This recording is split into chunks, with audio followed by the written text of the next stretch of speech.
afternoon. Good afternoon. Sean, Robert Quinn was named the Player of the Month.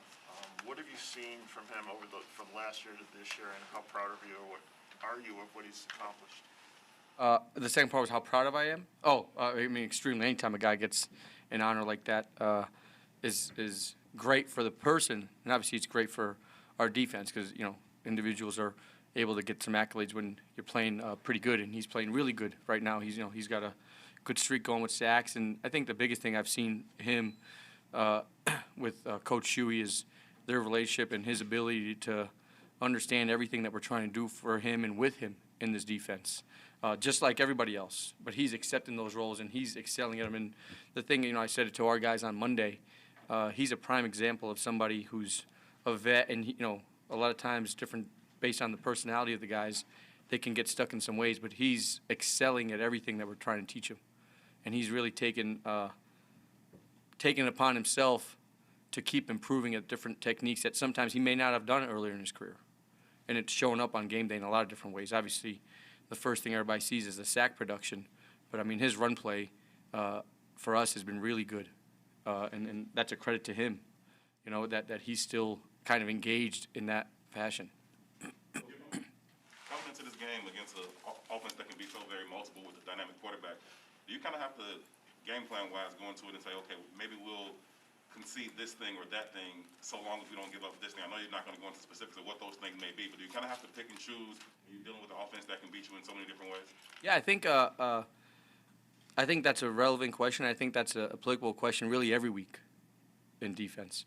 You can't stop everything, right? There's no perfect call to stop everything on every play on defense. So that's what we talk about in terms of that hard hat mentality that we kind of keep preaching. So yes, we know where we're going to keep moving that hard hat around, and we have a plan for that this week. And we got to move it around a lot because they got a lot of weapons on that offense, and so we got to keep moving around, try to stay ahead of the game that way. And then when those guys hit us in a spot where you're potentially a little bit softer in the coverage or something, you got to be okay with it because they got you, and you got to keep moving it, and you got to keep playing that game with them, and then kind of wear each other down a little bit. And then when you get your chances to be aggressive, you got to be aggressive. You guys replaced Kendall with Artie last week.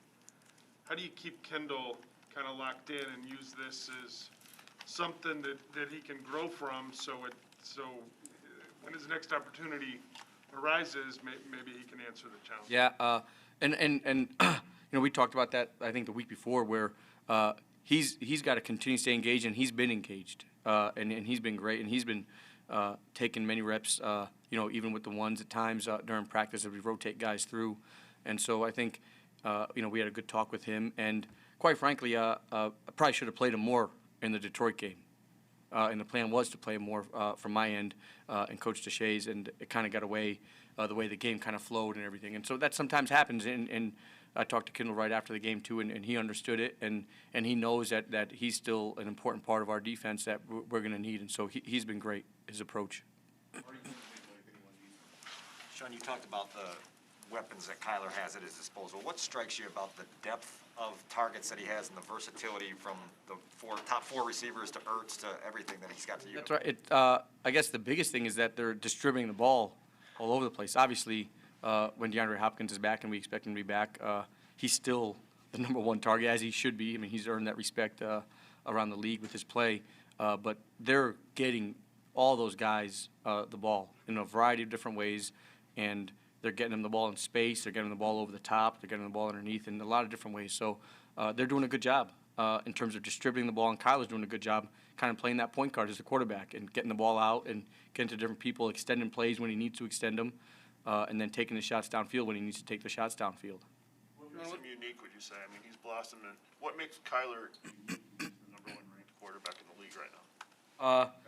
Yeah, I think a lot of things. Obviously, he presents as a really good leader on tape. I mean, there's not many mistakes happening. He's got command of the offense.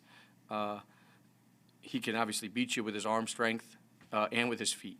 And he's becoming, in my opinion, a much more patient passer in the pocket, where he'll scramble to throw, and it's dangerous because, as a coverage guy, you're kind of nervous.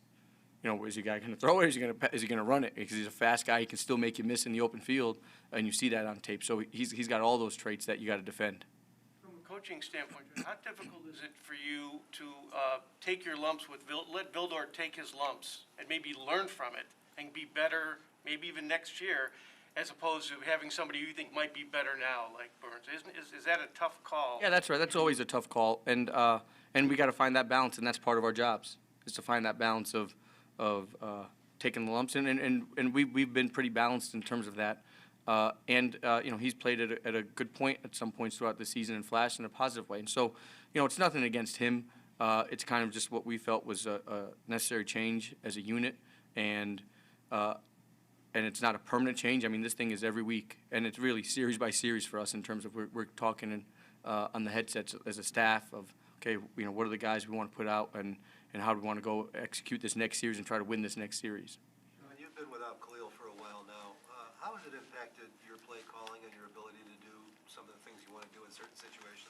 Yeah, I mean, he's obviously a special player, you know, personally, you know, you always feel bad. I got a good relationship with Khalil that, you know, that he had to have that season-ending injury at the time, you know, before he got hurt. And this is the remarkable thing. I was just told this. You know, he had, I think, the highest sack rate of his career. And that's through probably about a month of playing through injury. You know, so he was playing at a really high level. And so to replace that, it's not easy to replace a guy like that. And nor do we try. You know, we got to, it takes all 11 to replace that production. That's what we got to do. And that's been kind of our emphasis. And like I've told you guys before, you know, our standard of play is our standard of play. And you lose a superstar like him, well, we got to get other guys to step up and try to fill those roles. And do we expect them to beat Khalil Mack? No. But we expect all 11 to perform in a certain way to try to make our defense the best defense on the field that day. Are there certain go-to calls that you've had to just go away from or adjust or find different ways? Yeah, you know, sometimes you scheme up some things for guys, and he's a guy that you do scheme up for because you need to, because the offense schemes for him. So you got to have some answers for that. And we've got a few guys like that, you know, that we got to make sure that we can have some answers for to help those guys out in a positive way. And so, yes, you know, some of those things that you try to help Khalil out, you go to some other things.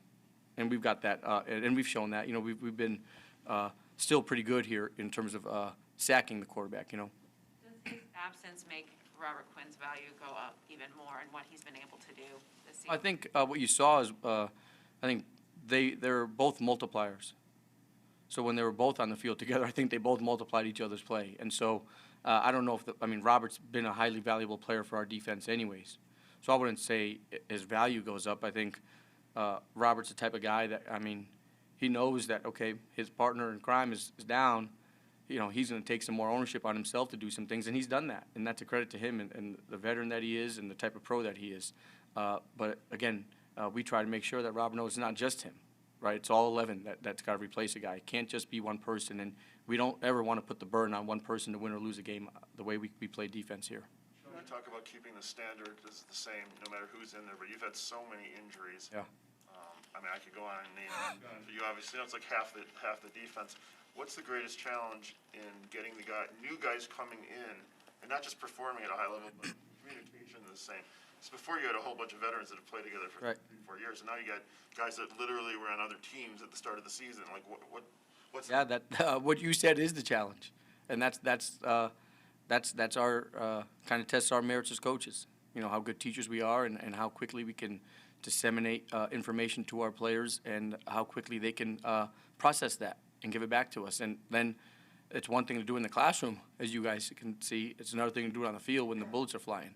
And so that's our art, and that's what we're you know, I keep telling you guys, we're still a growing team. You know, we're still growing as a defense, and we've gotten better, you know, over the last month in a lot of different ways, and we're going to continue to get better, and that's our expectation. And as the guys, it's inevitable, right? The more you play with somebody, the more comfortable you are with that person, whether it's communication, tools, techniques. You know how a person plays a route, even though it's the same.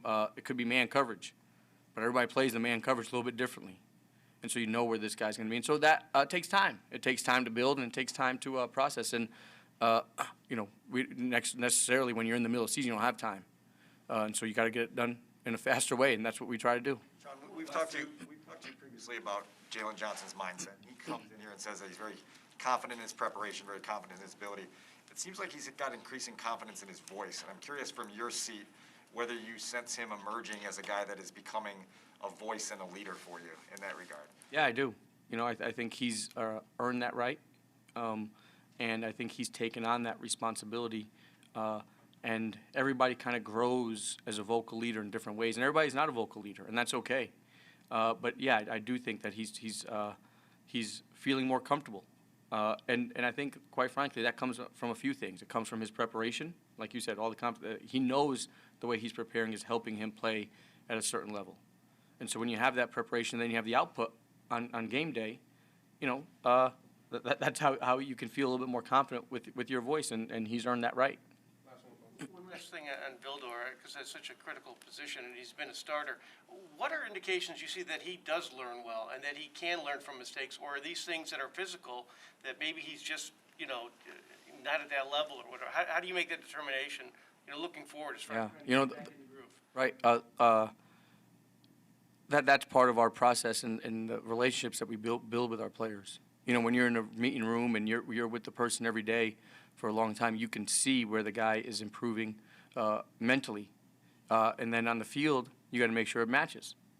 And so he's been able to do that. He understands in terms of the defense what we want of him in that role, and everybody does. And he understands the techniques and the tools that we want. And then is there going to be a growth process? Yeah. Is there an ever-growing process? Yeah. I don't think everybody's ever capped. And a prime example of that is Robert Quinn, who's continuing to grow. And so, he's got leaders around him that kind of show him that. And Kendall's been very humble in terms of, he's always been this way in terms of trying to be a sponge and learning and trying to keep improving his own game, whether it's his techniques or his mental aptitude of the game. So what is Kendall not doing now that you hope, whether it's the end of this year or next year, he will be doing? Well, I don't know if I would calculate one thing that way. I don't think that's necessarily fair to do that. It's just we wanted him to improve in some areas, and he knows those. And we wanted a little bit of a change-up on our defense with a different style of play, because you got a different type of player that plays the same defense but a little different way, like we just talked about. And so that's part of it. And so, again, Kendall is not a non-starter anymore. He's still part of our plans, and we're going to continue to develop him that way. Thank you. Thanks, guys. So, Kevin,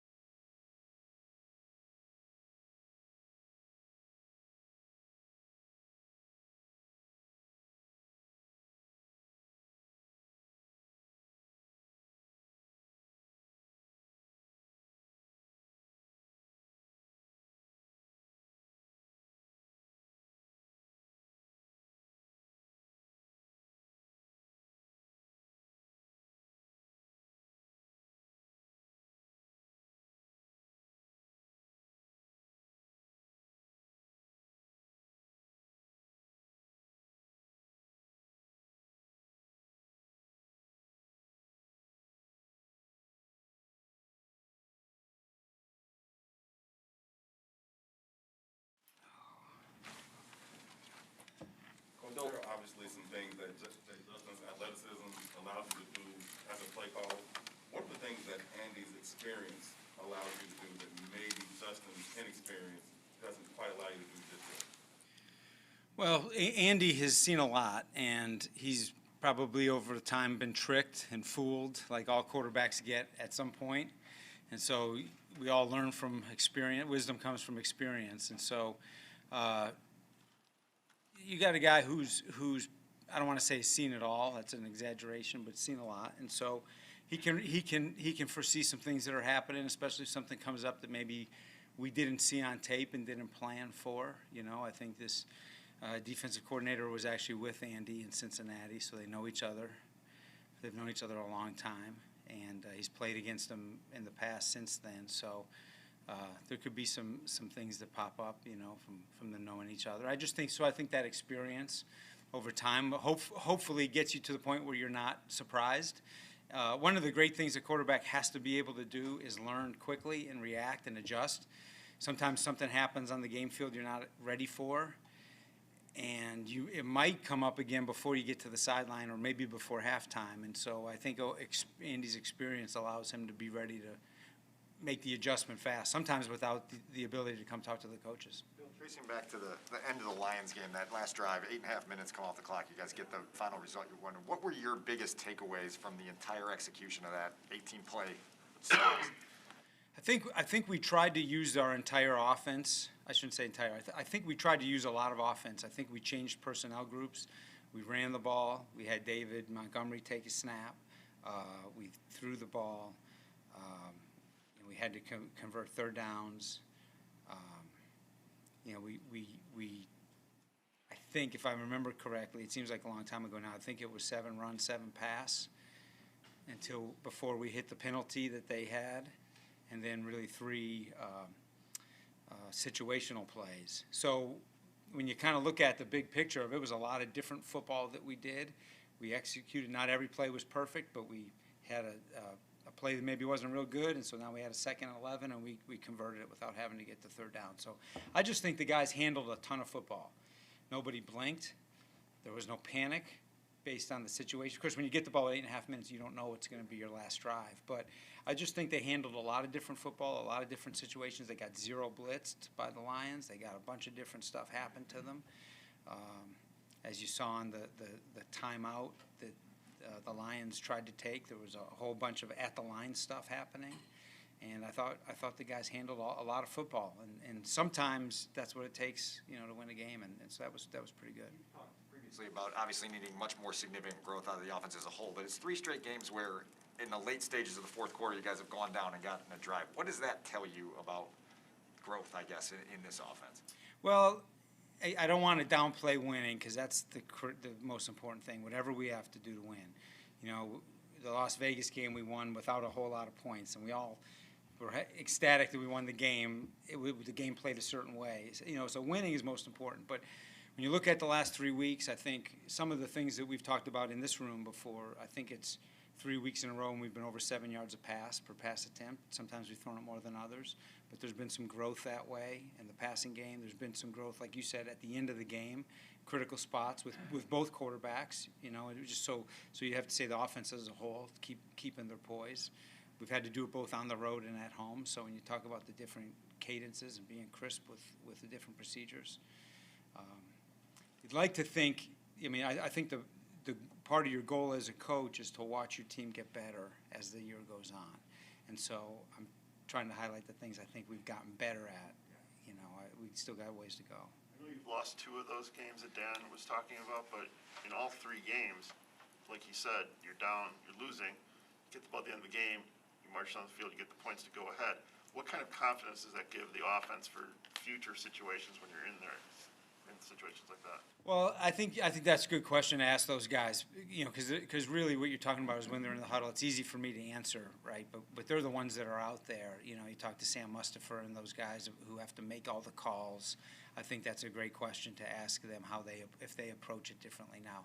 I think we all are happy with what we feel from them. That'd be a great question for them. And you come out of a game, you're excited, you're hoping you get home in time, that the turkey's still warm, and by the time you get to now, you're just, by the time you hit Monday, Tuesday of each game week as a coach, you look and say, gosh, I don't know if we can make a first down, and then you start working. By Wednesday, okay, I think we're going to make a couple first downs. By Thursday, can we convert a third down, and then you get your confidence back as the week goes on. So I guess that's the cycle of the NFL. Bill, But if you don't worry about can I get a first down or not, then maybe you're not on top of it. In the second half, Thursday, you're without Marquise Goodwin out. How do personnel issues affect what you call? And do you have to think that through, or is that on a position coach where you're plugging in the next guy? And then during the course of this week, those guys are under injury report. Colton, I imagine it shapes your game planning a little bit, but you're probably cautious that it doesn't go too far in one direction. Well, 2 questions. So on game day, immediately when a guy goes out, if there are some plays that were real specific to him, which often show up with either special plays or situational plays, And if no one else really repped it, and it's not maybe a training camp play, you might cross that off. Literally with a marker or something? Pencil, because sometimes they come back in the game. I did have one this week. I crossed off in pencil, and then I erased it just so that my eyes wouldn't see it crossed off. I keep one pencil up there. And then usually the position coach will say, hey, we're good with everything except this. And then you just try to go. Now, there were maybe 1 or 2 calls where I knew guys were out, and so we had time where you could maybe flip the people by formation, as long as it's simple. If it's too complicated, then hey, the replacement's just got to go if we really need that play. So in game, there's a little bit that you have to erase sometime, usually, but you try to keep as much of it going. If you get multiple guys down, then that becomes an issue. During the week, it's everything. Personnel is everything. And the hard ones, which we're dealing with, is some guys who are questionable. So we really want them to play and prepare, so we put some plays in that we know are specific to him. You don't want to overdo it if he doesn't play, but if he might play, well, shoot, let's get his best plays in. So that's the hardest one, I think, as coaches, is when you don't know yet if the guy's going to play. Does that test your creativity during the course of the week with, if that guy can't go, then, maybe I can put somebody here or do something? That's the question is, okay, so if he can't go, does the guy who practiced it Wednesday take over and you still call it, or then do you just bag it because it's really just built for that guy, and there's a little bit of both. You try to build as much as you can that the replacement can do it. But yeah, that to me, that's the challenge of when guys are questionable. Everyone wants to know, is he going to play? Is he practicing? How much is he practicing? As coaches, we want to know that too, because we got tonight, now we got to plan the next area. When the season started, James Daniels was new at right guard, so he's kind of getting settled at a new spot. The last month plus, how has he looked to you when you guys have gone over the tape after each week? I think James has looked really good. There are some guys, when you flip right to left or left to right, don't make the transition easily. Maybe because James has spent so much time at center. I don't know if that affects it, or maybe he's just a guy that can do it. But I think he's only gotten better. I think it's a real testament to James how well replacement guys at right tackle have played, because you can't downplay how much he does for them, and talking and communicating and his experience, and not only just on the field, but even in the meeting room.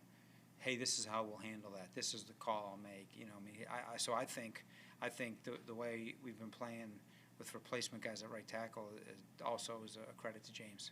When you talked about you guys wanting to know if a player's healthy, doesn't do you any good when you see questionable next to a guy's name. Are you then sort of at the mercy of the head coach and gamesmanship, no matter whether it's here or any of your previous stops? Or do you know, like when the head coach knows a guy's going to play and he's not releasing that information, do you also know that the guy is going to play? Well, I mean, I don't think I'll feel like I'm revealing too much of the inner workings of our staff and organization if I say that we do the best we can, as far as I know, of getting everyone on the same page so that we can plan accordingly, to the best of my knowledge. Again, I don't think that's revealing too much. I think we try to do our best. It was a small window for us yesterday watching Justin move around. He looked mobile, looked like the velocity was there. What did you see with your eyes as he tries to work back and figure out where his, I guess, pain tolerance and just overall comfort is? Well, I probably felt the same as you watching him move around. I didn't know what it would look like, and I thought felt pretty good what I saw, but none of us know how it feels. Yeah. We've all had backside core injuries, and sometimes sneezing hurts. So yeah, but no, I agree. He moved well. All right. Thanks, Bill. Thanks, Bill. Appreciate it.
challenge for the room to be able to fill in, and what did you see with some of the guys who were out there on Thursday? Next man up. You gotta have that mindset and just be ready at all times. I mean, you wanted to come to the NFL for a reason. You didn't want to sit back. You wanted to play. So when the opportunity, brings itself to you, you have to be able to be ready. So. What strikes you about the Cardinals' pass defense? It's ranking pretty well, and it seems like they've got some versatile guys in it. It's true. It's very true. What you see on film is exactly what the stat says. They're in your face. They make sure that they trust their front for sure, and whoever is blitzing to get back there in time. I could say like a few weeks back with Pittsburgh, they stay back enough, far enough for T.J. Watt and Casey to get back there, so they can jump on things. So Cardinals do some of the same things. Now you've had over 100 yards in your last 2 games. Have you unlocked something? Have you figured something out different? I'm just playing the game. Whatever. Like I said, the opportunity that's coming to me, I try to take as most of it as I can and exceed with it as well. So I'm just gonna continue to play, and whatever happens, happens. You guys have had 3 straight games where the offense has delivered a pivotal score in the late stages of the fourth quarter. Obviously, you want more production offensively, but what does that tell you about the growth and the development of this offense that you guys have met those moments? Like I said all year, it's been a process. It's going to be a process. So the next step forward is you can continue to score more points and score in the red zone often, and get a bigger lead to help out the defense in any situation. I mean, they've been playing very well. It's been little minor situations like at the end of the game type things, but helping them out and scoring more and getting a big lead so they can have some safe haven in the beginning of the game.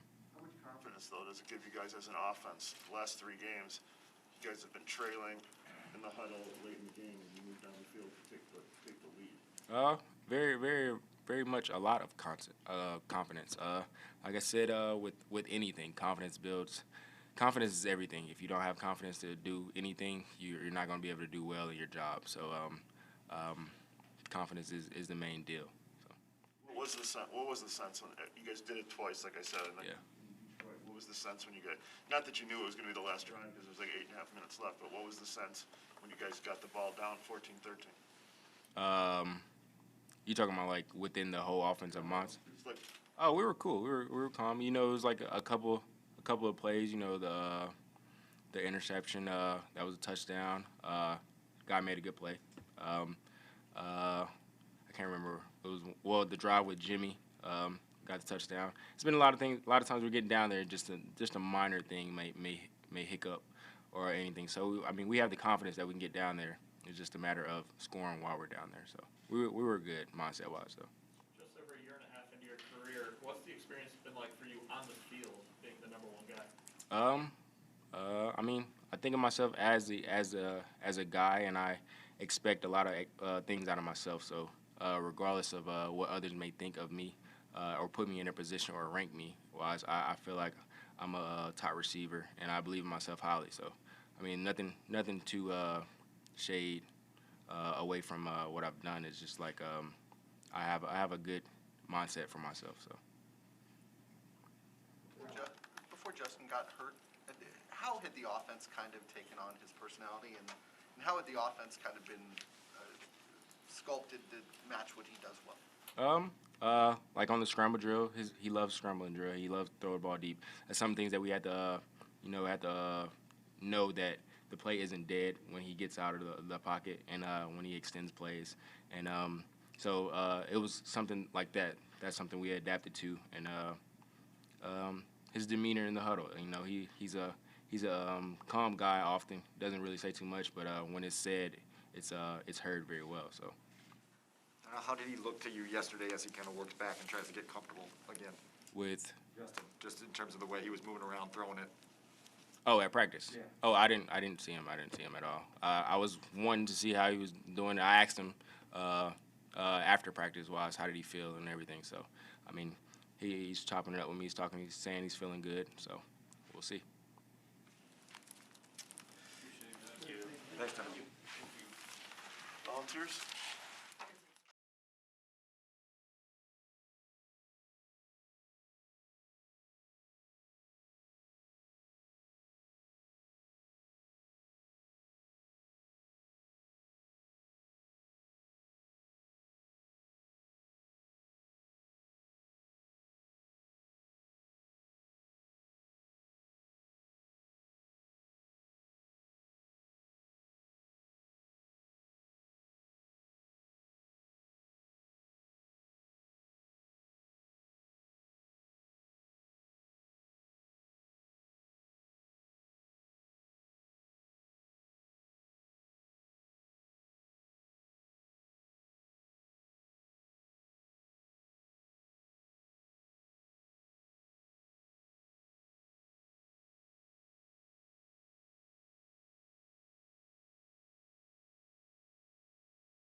first off, congrats.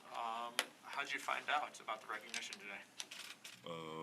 Literally got out the sauna, was walking back to my locker, and someone said the same thing, congratulations. And I'm like, what are you congratulating me for? And, well, they told me, so that's kind of how I found out about it. Does it mean anything to you? I mean, it's nice, you know, to be, I guess, recognized, but, I mean, I was just telling someone else, well, it's good to have this month. Let's see if we can, you know, have people say the same thing next month. So it's all about consistency.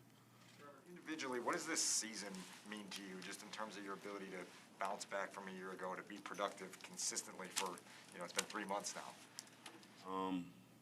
Well, from last year, just trying to, you know, redeem myself personally. You know, 'cause that was a disappointing season. And this year, you know, I just try not to let the unnecessary weight or, you know, negativity just weigh me down, or, you know, keep it out off my plate. So, you know, this year I've just able to have fun. Been able to bond with the guys more. So, you know, turn into a brotherhood. So I think just that alone allows you to play more comfortable and fast and make plays. Did you set statistical goals for yourself coming into the year? I always do. Keep them private, or? Keep them private. Are you close? No. No. Relative to last year, because you are the first person to say you had a bad year last year. So how then rewarding was it to get a pretty prominent award in the NFL Defensive Player of the Month in the NFC? Again, you know, it's great to be recognized for 1 month. You know, let's just be in all. If I go cold the rest of the year, I'm sure y'all forget about this month. So, and it's all about consistency. You know, see if I can do it this weekend and the following weekend. And again, that's how I just keep football simple, keep life simple. Just, you know, stay focused on what's in front of you. Don't try to look too far into the future, because, well, then you forget to live in the present. So, you know, I like to just stay where I'm, you know, keep my feet grounded. Robert, Sean talked about you being a veteran, sort of willing to learn new things, and actually talked about teaching you new things. What are some of the maybe things that you learned maybe new just from this season? Dropping in coverage. You know, as you know, my career hasn't always been what I do, but, you know, this defense, you learn some new things. So, you know, covering receivers or tight ends or running backs, what we have to do sometimes. So whatever the call may be, if I got to cover, well, hopefully, you know, I plan to lock my man down and, you know, have him throw the ball elsewhere. So, what I learned about? What's the key to playing coverage? Yeah. Don't let your man catch it. It's pretty simple, you know. Your man don't catch it, and your brother next, you know, beside you, if his man don't catch it, and the other guy, their man don't catch it, seems like good down to me. So, again, keep things simple. Don't try to, I guess, overcomplicate things, you know, what some people like to do. But Do you have an interception in your career? never.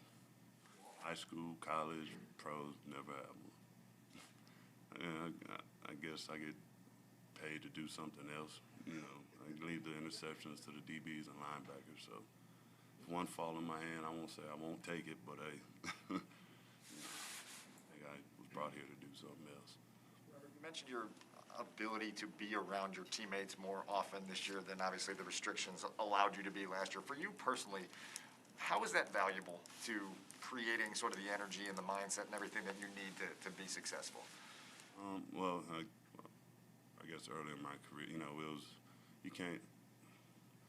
you got to stop looking at your teammates as teammates. You know, you got to start looking at them as brothers, because once your teammates become your family, you'll do basically whatever you can to help protect and, you know, make sure your family's successful. So, and I was taught that early in my career. You got to really bond with your teammates so y'all become brothers. That way, when you do wrong, they can cuss you out in a respectful way. If you do right, they can praise you. So it's really just building that brotherhood and, you know, I guess seeing where guys' heart really are, not trying to, I guess, be a jerk about it. Just knowing that if they do cuss you out or praise you, it's always coming from a good place, because they just want the best from you. Reflect on 2020, how awkward was it to not have that brotherhood in the state that it normally is allowed to function? Well, I think 2020 was a weird year for all of us. I mean, one, you walk into the stands, there's nobody there. You know, two, you walk into the building, they want you 6 feet apart. Can't really, me walking into a new place, you know, again, that's all I'm seeing is eyes, trying to learn feels tough, but, you know, you make the best of your situation and just, again, just keep on moving on and, well, let's see what tomorrow brings. How big of a challenge is this week for you defensively, you guys, facing this top offense, and how are you preparing to hopefully slow them down? Well, yeah, they definitely have an explosive offense, you know, quarterback, running back, receivers, tight ends. Well, one, you know, up front, we stopped the run, planned to knock that out early, and when it's time to rush the passer, if you get to them early and often, I mean, no quarterback's comfortable if you're constantly getting hit. So as a defensive mindset, I mean, it's, again, simple. Just don't allow plays, you know, don't allow plays to happen on you. So the balls run to your gap, you better tackle it. If it's your one-on-one pass rush, you better win it. So it's just more of a raising the standard on ourselves to, I guess, be more productive because, like you said, they are the top offense, and we know we have a challenge, but I think we believe in ourselves too. So, or I know, I won't say think, I know we believe in ourselves. So come Sunday, we'll see what happens. I'm not sure, are there any specific keys you need to keep in mind to get after Kyler Murray specifically? Beat the old lineman in front of me and, well, just get him down. I mean, yeah, it's nothing too crazy. I mean, been playing for a while, so not going to make it too complicated again. Is every game the same to you? Like, from our vantage point, beating the Cardinals would say more than beating the Lions. Does that mentality, is that ever a part of your world? You get that? No, I mean, each week is important, you know. Let's be honest, we won last week. Y'all praise us. We lose this week. Y'all talk bad about us. So every week is pretty important to me. So I think every week we go in expecting to win, and that's the only thing that matters, is getting the win, move on, and try to do it again. From the outside looking in, you are a very like low maintenance guy. Like the way you talk, the way you present, the hat, the hair, the shoes, all of it, right? Is there anything about being a star athlete that you would kind of rather do without? I do without. Any aspects of just being a star athlete and the fame and the attention and all the notoriety that doesn't really seem to kind of jive with the person that you present to be? So what would I change? Yeah. Walking in here. Hey, come on. My gosh. I'm quiet, so I don't like to talk. You know? We're the problem, man, okay. I'm a quiet guy. I just don't like to talk. So, you know, I like to just, you know, I like to listen more than talk. So, can I ask y'all questions? Yeah. Next week this time. Have a good one.